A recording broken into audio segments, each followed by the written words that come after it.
everyone. It's Casey Vineyard here at Wonders of Wildlife National Museum and Aquarium.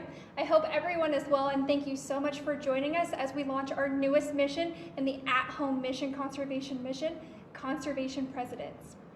All you have to do to play this really fun mission is log on to www.wondersofwildlife.org/mission-conservation.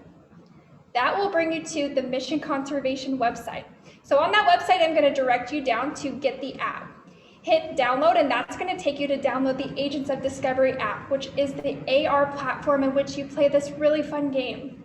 Once you have this app downloaded, we just ask that you log in and hit the search bar. You're going to want to search for Conservation Presidents. So one last thing you're going to need on this website, scroll down just a little bit further and go to Print Images. These are going to be our trigger images for you to play the mission. You'll hit download. You can either play with your mobile device on your computer, or you can even print off those trigger images, take them outside, and have a really fun scavenger hunt. One last thing that you can do with this really fun mission, if you scroll down just a little bit further, you can find schedule of missions and activities. Under there, you will find our activity guide that we have made just for you to play at home. So we have a craft, an outdoor activity, and something that you can do to get involved with conservation. So one thing I want to talk about is where I'm standing. So I'm currently standing here in our Maltese Crafts cabin here at Wonders of Wildlife. This cabin is significant because Theodore Roosevelt would spend a large majority of his time here. Spending all this time in the wilderness sparked his interest in conservation. From there, he helped form one of the first fair hunting organizations, the Boone and Crockett Club. That brings me to our partner for this week, Luke Caccoli from the Boone and Crockett Club, joining us all the way from Theodore Roosevelt Memorial Ranch in Montana. How are you doing today, Luke? I'm doing well, Casey. Thank you. Yeah, what do you have for us? Oh man, we got a lot to talk about today with Teddy Roosevelt. So let's jump right in. But thanks for having me back at Mission Conservation. I seriously could not be more excited or more honored to speak with you all today about presidents and conservation for this month's series, and specifically on one of my heroes, Theodore Roosevelt. Now, born on October 27th in 1858 in New York, little T.D., as you can see over here, rather, if I can get my corner straight, over in my left-hand side, little T.D., he actually didn't like being called Teddy, if you can believe that, and he later preferred to be acknowledged as T.R. or Colonel. So I'm going to try to stick with TR as best as I can today. But little T.D., as many in his family called him, was often referred to as a sickly little boy. It's hard to believe, right? Teddy Roosevelt being a sickly little boy. But yes, he had bad eyesight and persistent asthma, even at times life-threatening bouts of asthma. So much so that he was often taken away on long trips to find a place to breathe. Now, sometimes this involved carriage rides at odd hours of the night to breathe the fresh, cold New York air where he grew up. But his condition led him to being homeschooled. It was so severe during his early years of primary education. And during this time, his father urged him to, quote, strengthen your sickly body as well as his mind. Now, TR was nervous and self-conscious as a young person, but he began living a strenuous life at an early age, beginning with gymnastics and even boxing lessons. So you can see here, it looks pretty grumpy, right? That's TR as a boxer.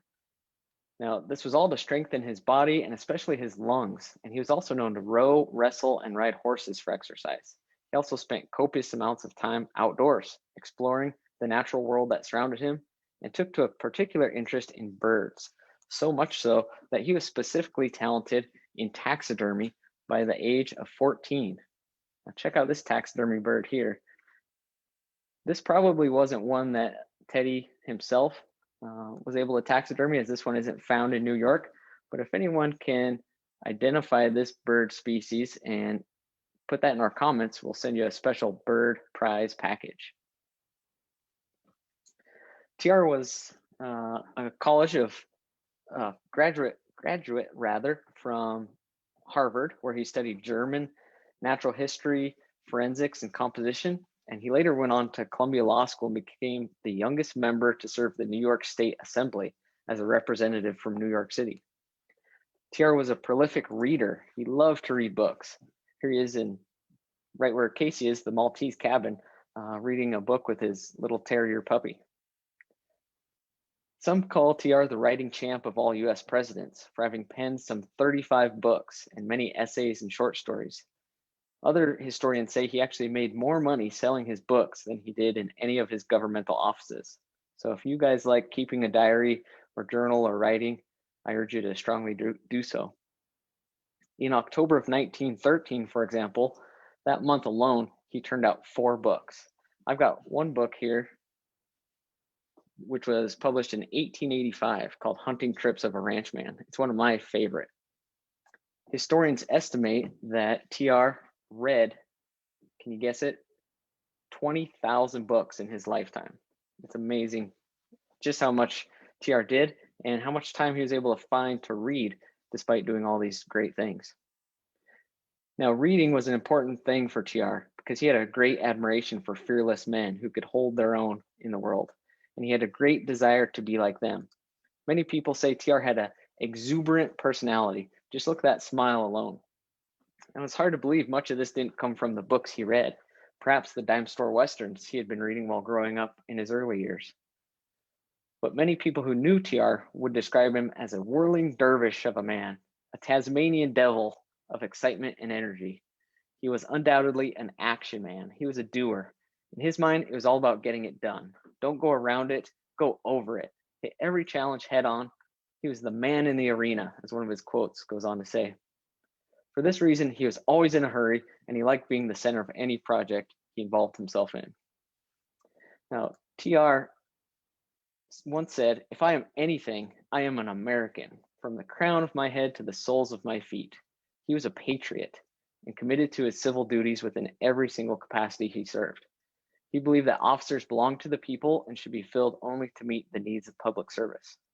There's one story out there that on his first day as commissioner of the police board in New York City, I imagine this pictures him headed to work, he actually ran to work, running past the city commissioners on the sidewalk.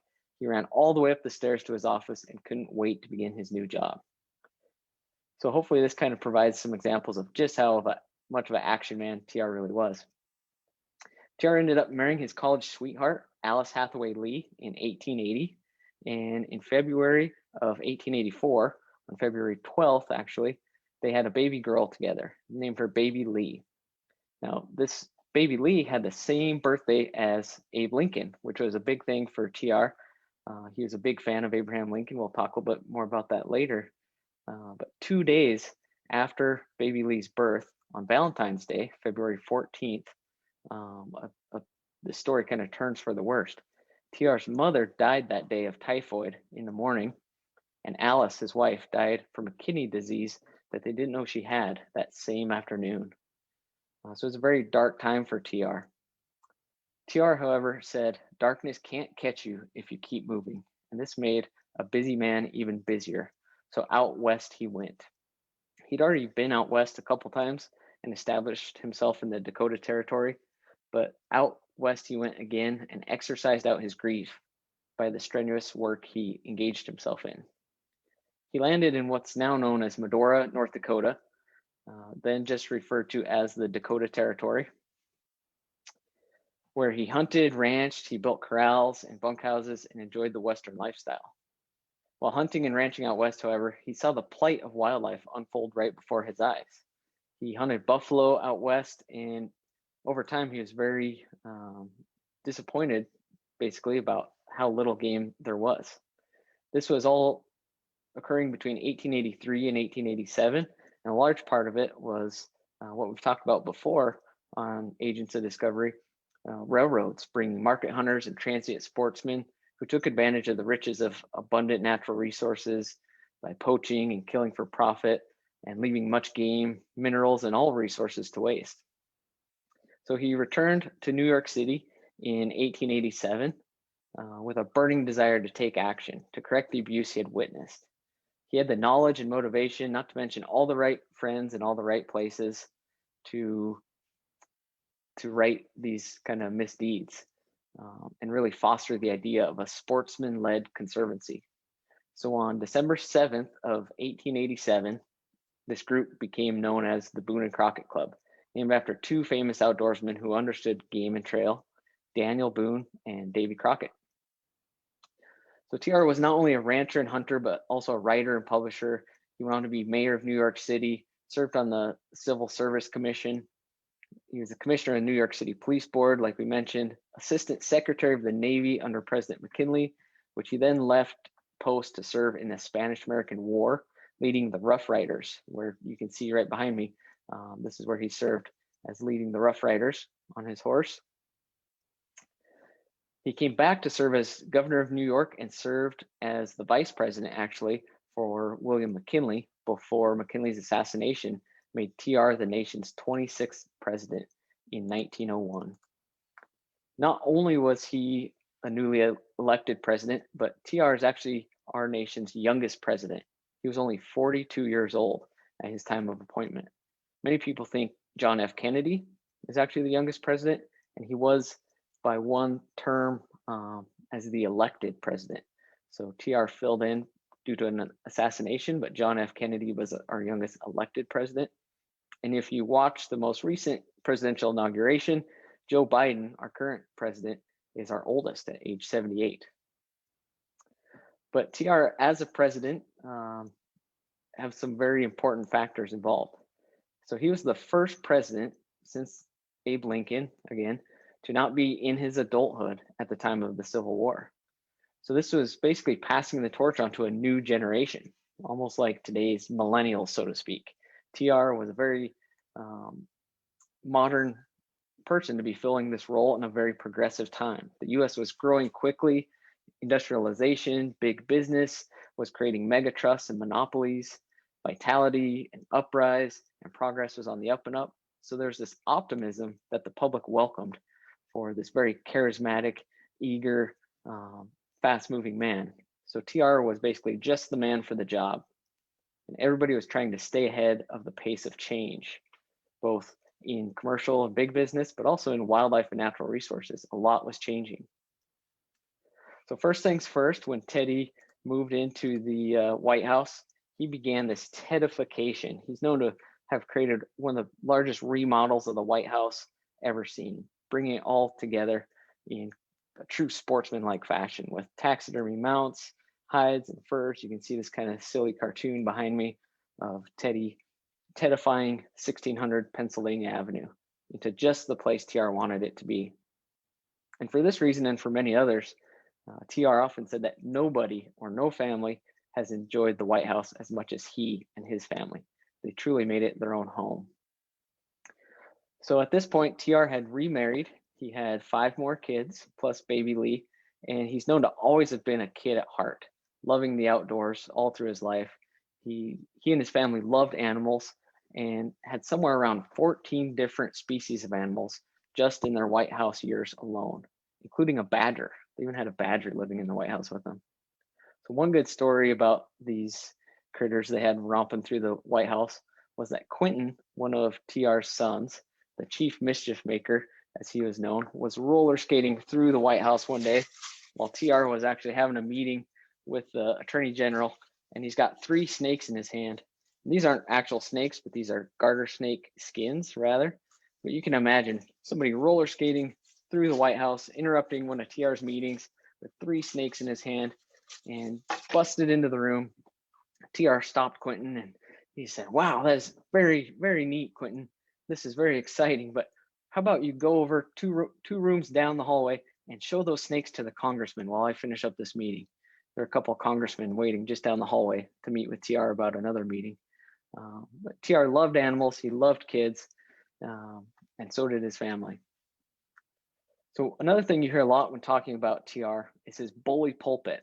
And we need to kind of clear the air about bully. It wasn't necessarily mean or bullying like we think of today, but bully back then meant fantastic or wonderful, like a bully good time. He was delighted to have a bully of a time. And this was a truly wonderful pulpit. The bully pulpit was from which TR could promote his message. And his message, for a large part, were that industry monopolies and megatrusts were bad for the economy. This led to TR's famous trust busting, if you've heard of that.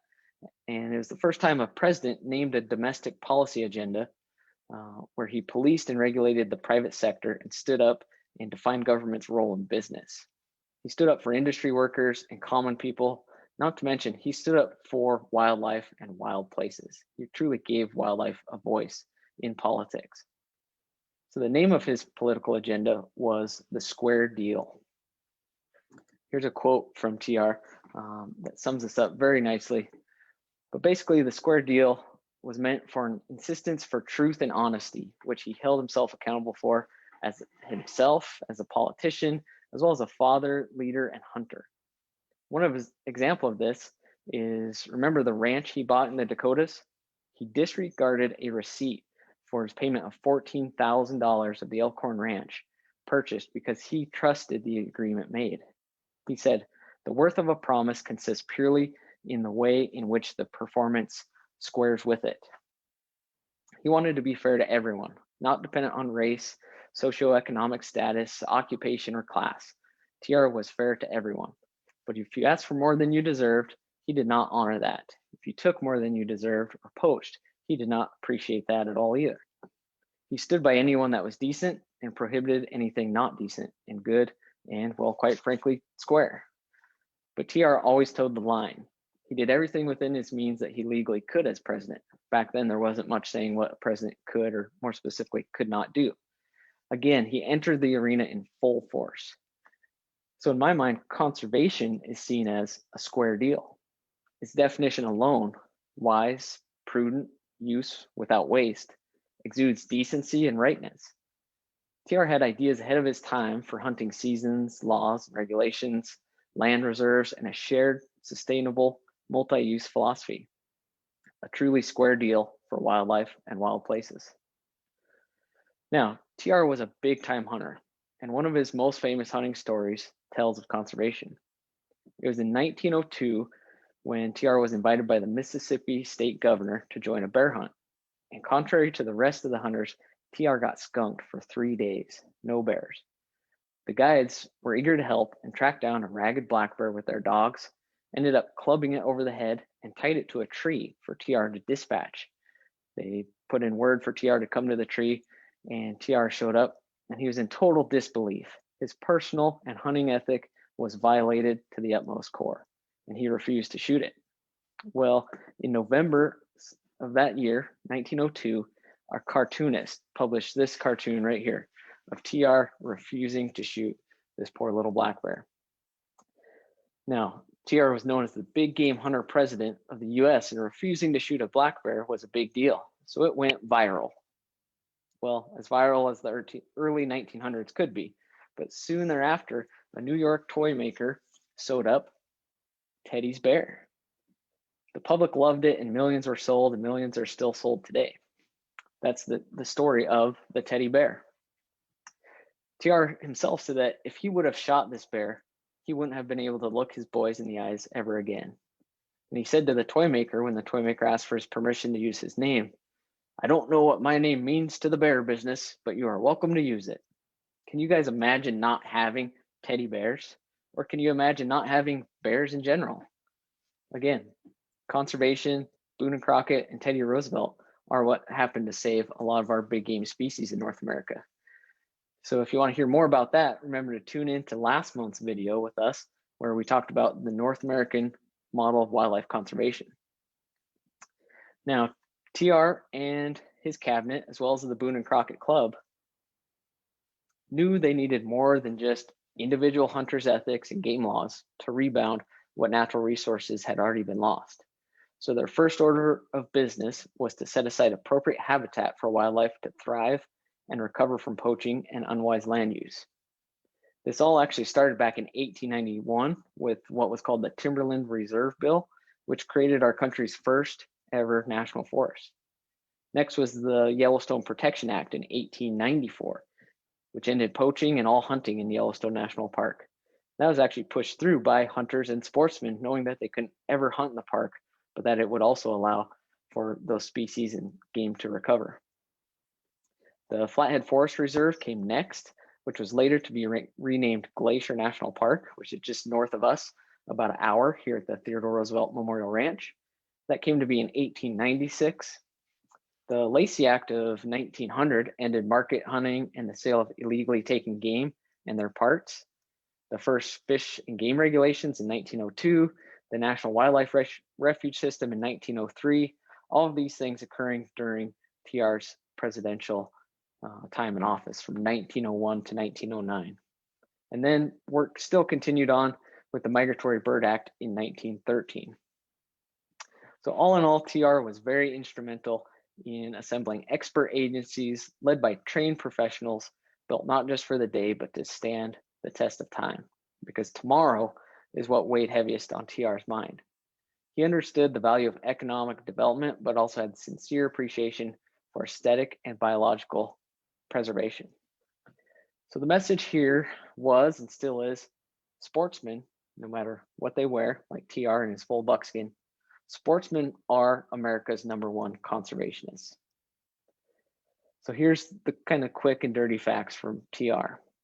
While TR was in office, he administered the creation of, can you believe it, 150 national forests, the first 51 federal bird reservations, 5 national parks, 18 national monuments, the first 4 national game preserves, and the first 21 reclamation projects, totaling almost 230 million acres, which means TR has federally protected just as many acres as there are in the landmass of all the East Coast states from Maine to Florida. Think about that for a second. Put into another perspective, in TR's 2,725 days in office as president, he set aside wild land for future generations at about 1 acre per second. Truly amazing numbers. The 7 years TR had in office, he made more progress in natural resources protection and conservation than our nation had seen in a century or has seen since. And it all started right here at the beautiful Elkhorn Ranch in the Dakota Territory. A couple more quick and neat conservation facts. Teddy Roosevelt is actually the only president with an animal listed in the Boone and Crockett record books. It was a then world record cougar. But don't forget, he also had a deep fascination with and understanding of songbirds. TR was the first American president to win a Nobel Peace Prize, and he was the first sitting president to have visited a foreign country before. No other president before him had ever stepped foot in a foreign country during their time in office. This was during the development of the Panama Canal. After his 2-term presidency, he went off to explore Africa. He said he had the best time of any man in the world and enjoyed himself more than any other president while in the White House, and he planned on still enjoying himself afterward. So exploring he went. A few years later, he formed the Progressive Party, known as the Bull Moose Party, in 1912. And while campaigning for his 3rd presidential term, he was actually shot right before he got up to make a speech. Now, TR was not a quitter. He was a doer of a man. So he still got up despite people trying to get him to the hospital and gave an 80-minute speech while he bled through his shirt. Now, the bullet did penetrate his chest cavity, but luckily was slowed by his 50-page speech he had right inside his chest pocket. The bullet remained in his chest for 9 more years until TR's unrelated passing, as it was too close to operate on, too close to his heart to operate on. TR ran for that 3rd term as president, but unfortunately lost, then embarked on a voyage into the most unexplored area of the Amazon, called the River of Doubt. TR passed away in January of 1919 at age 60 in his sleep, but just as important as all of these amazing things he has accomplished, his conservation legacy is what still really thrives today. TR's everlasting message is that conservation is an individual's responsibility of citizenship. So, like Casey mentioned, I'm here in Montana at the Theodore Roosevelt Memorial Ranch. We try to teach that message here, that conservation is a duty and responsibility of every citizen of the United States. The Boone and Crockett Club bought this ranch, which is just over 6,000 acres. It's a working cattle ranch. They bought it in 1987 as the club celebrated 100 years of fantastic conservation work. The club had been around for 100 years. Now, this working cattle ranch is home to many different species, which we'll show you here in a minute. We try to demonstrate, educate, and conduct research in regard to sustainable ranching practices. We allow public hunting opportunity. wildlife research, and much, much more. But the question at the end of the day in our minds is, what would Teddy do? You know, we try to work in a way that would make Teddy proud and follow in his footsteps and be proud to host Teddy any day at the ranch here. He never did visit the ranch during his time. It's just named in memory of him for founding the Boone and Crockett Club in 1887. So one very important, very fun part of the work we do here at the ranch is with camera traps and using trail cameras like I have right here. We don't need to be out in the field looking with binoculars or spotting scopes to see different species found on the ranch and along Montana's Rocky Mountain front, but we can actually set up these non-invasive little cameras and go back to them months later and see what wildlife come through the area. This is one very important reason of why the Boone and Crockett Club bought this ranch where it is. There's grizzly bears that walk by just about everywhere on the ranch. There's wolves, there's coyotes. We've caught fox and bobcat on trail cameras as well. We run anywhere between 10 to 30 trail cameras year round here. We've got elk on the ranch. This camera is in a particularly neat spot, very close to the Lewis and Clark National Forest. Just about a mile away, I would say, on a little creek system down here. This is the middle fork of DePuyer Creek. You can see another grizzly bear going past the camera in the middle of the night. And the neat thing to witness here is all these video clips are all from the same spot. So all these species are essentially crossing each other's trails. There's a Shiras moose, come down to the creek for a drink, a mountain lion, walking off into the cottonwood trees and aspens over there. A coyote come down to water as well.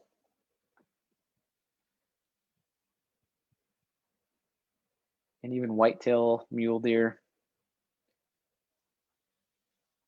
So you can see from the Boone and Crockett Club's perspective, being involved with all North American wildlife species, they wanted to purchase a ranch that housed and could be called home to so many animals.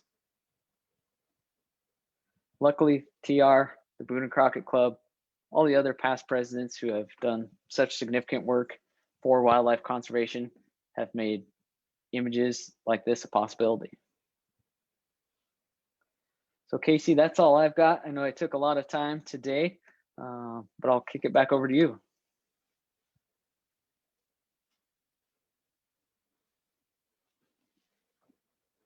Thank you so much, Luke. My video is having a little bit of technical difficulty, but I did want to say thank you so much for talking about Boone and Crockett Club, talking about Theodore Roosevelt. He was a very inspirational president in conservation, so thank you so much for doing that. I would like to bring your attention to the Boone and Crockett website. If you guys are interested in playing any more missions through Agents of Discovery, Boone and Crockett has their very own missions for you to do at home.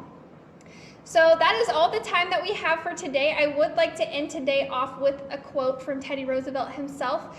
There can be no greater issue than that of conservation in this country. We'll see you next week at 1 p.m. Central Time as we have an educator from Wonders of Wildlife joining us. Thank you all so much for joining.